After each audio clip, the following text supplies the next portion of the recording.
MI versus ಪಿಬಿಕೆಎಸ್, D cock ಶತಕ ವ್ಯರ್ಥ, ಮುಂಬೈಗೆ ಸತತ 4ನೇ ಸೋಲು. ಮುಂಬೈನ ವಾಂಖೆಡೆ ಮೈದಾನದಲ್ಲಿ ನಡೆದ ಐಪಿಎಲ್ 2026ರ 24ನೇ ಪಂದ್ಯದಲ್ಲಿ ಮುಂಬೈ ಇಂಡಿಯನ್ಸ್ ಹಾಗೂ ಪಂಜಾಬ್ ಕಿಂಗ್ಸ್ ತಂಡಗಳು ಮುಖಾಮುಖಿಯಾಗಿದ್ದವು. ಈ ಪಂದ್ಯದಲ್ಲಿ ಆತಿಥೇಯ ಮುಂಬೈ ತಂಡವನ್ನು 7 ವಿಕೆಟ್ಗಳಿಂದ ಮಣಿಸಿದ ಪಂಜಾಬ್ ಕಿಂಗ್ಸ್ ಈ ಲೀಗ್ನಲ್ಲಿ ತನ್ನ ಅಜೇಯ ಓಟವನ್ನು ಮುಂದುವರೆಸಿದೆ. ಹಾಗೆಯೇ ತನ್ನ 4ನೇ ಗೆಲುವಿನೊಂದಿಗೆ ಪಾಯಿಂಟ್ ಪಟ್ಟಿಯಲ್ಲಿ ಅಗ್ರಸ್ಥಾನಕ್ಕೇರಿದೆ.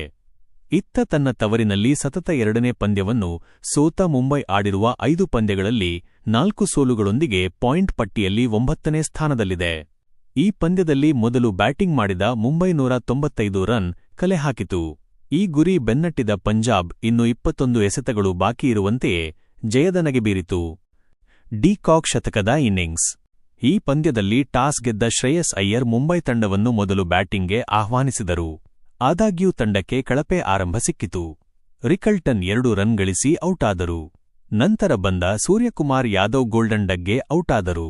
ಅರ್ಶ್ದೀಪ್ ಸಿಂಗ್ ಈ 2 ವಿಕೆಟ್ಗಳನ್ನು ಪಡೆದರು. ಆದಾಗ್ಯೂ ನಂತರ ಕ್ವಿಂಟನ್ ಡಿ ಕಾಕ್ ಮತ್ತು ನಮನ್ ಧೀರ್ ಪಂಜಾಬ್ಗೆ ಶತಕದ ಜೊತೆಯಾಟದೊಂದಿಗೆ ಉತ್ತರಿಸಿದರು. ನಮನ್ ಧೀರ್ 31 ಎಸೆತಗಳಲ್ಲಿ 50 ರನ್ ಗಳಿಸಿದರೆ, ಕ್ವಿಂಟನ್ ಡಿ ಕಾಕ್ ಕೂಡ 60 ಎಸೆತಗಳಲ್ಲಿ 112 ರನ್ ಗಳಿಸಿ ಅದ್ಭುತ ಶತಕ ಗಳಿಸಿದರು. ಆದಾಗ್ಯೂ ಮುಂಬೈ ಮಧ್ಯಮ ಕ್ರಮಾಂಕ ಸಂಪೂರ್ಣವಾಗಿ ವಿಫಲವಾಯಿತು. ನಾಯಕ ಪಾಂಡ್ಯ 12 ಎಸೆತಗಳಲ್ಲಿ ಕೇವಲ 14 ರನ್ ಗಳಿಸಿದರೆ, ರುದರ್ಫೋರ್ಡ್ರ 1 ರನ್ ಗಳಿಸಿದರು. ತಿಲಕ್ ವರ್ಮಾ 8 ರನ್ ಗಳಿಸಿ ಔಟಾದರು. ಒಂದು ಹಂತದಲ್ಲಿ ಮುಂಬೈ 215 ತಲುಪುತ್ತದೆ ಎಂದು ತೋರುತ್ತಿತ್ತು. ಆದರೆ ಅಂತಿಮವಾಗ 195 ರನ್ ಕಲೆಹಾಕಲಷ್ಟೇ ಶಕ್ತವಾಯಿತು. ಮುಂಬೈ ಬೌಲಿಂಗ್ ವೈಫಲ್ಯ. 196 ರನ್ಗಳ ಬೃಹತ್ ಗುರಿ ಬೆನ್ನಟ್ಟಿದ ಪಂಜಾಬ್ ತಂಡಕ್ಕೆ ಆರಂಭಿಕರಾದ ಪ್ರಿಯಾಂಶ್ ಆರ್ಯ ಮತ್ತು ಪ್ರಭಿಮ್ರಾನ್ ಸಿಂಗ್ ತ್ವರಿತ ಆರಂಭ ನೀಡಿದರು.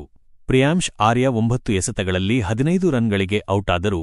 ನಂತರ ಪ್ರಭಿಮ್ರಾನ್ 39 ಎಸೆತಗಳಲ್ಲಿ ಅಜೇಯ 80 ರನ್ ಗಳಿಸುವ ಮೂಲಕ ಮುಂಬೈ ತಂಡವನ್ನು ಪಂದ್ಯದಿಂದ ಹೊರದಬ್ಬಿದರು. ನಾಯಕ ಶ್ರೇಯಸ್ ಅಯ್ಯರ್ ಅವರೊಂದಿಗೆ 35 ಎಸೆತಗಳಲ್ಲಿ 66 ರನ್ ಗಳಿಸಿ ಶತಕದ ಪಾಲುದಾರಿಕೆಯನ್ನು ರೂಪಿಸಿದರು. ಇತ್ತ ಮುಂಬೈ ಬೌಲರ್ಗಳು ಮತ್ತೊಮ್ಮೆ ಸಂಪೂರ್ಣ ವಿಫಲರಾದರು. ದೀಪಕ್ ಚಾಹರ್, ಬುಮ್ರಾ ಮತ್ತು ಪಾಂಡ್ಯ ವಿಕೆಟ್ ಪಡೆಯಲು ವಿಫಲರಾದರು. ಗಜನ್ಫರ್ 2 ವಿಕೆಟ್ ಪಡೆದರೆ, ಶಾರ್ದುಲ್ 1 ವಿಕೆಟ್ ಪಡೆದರು.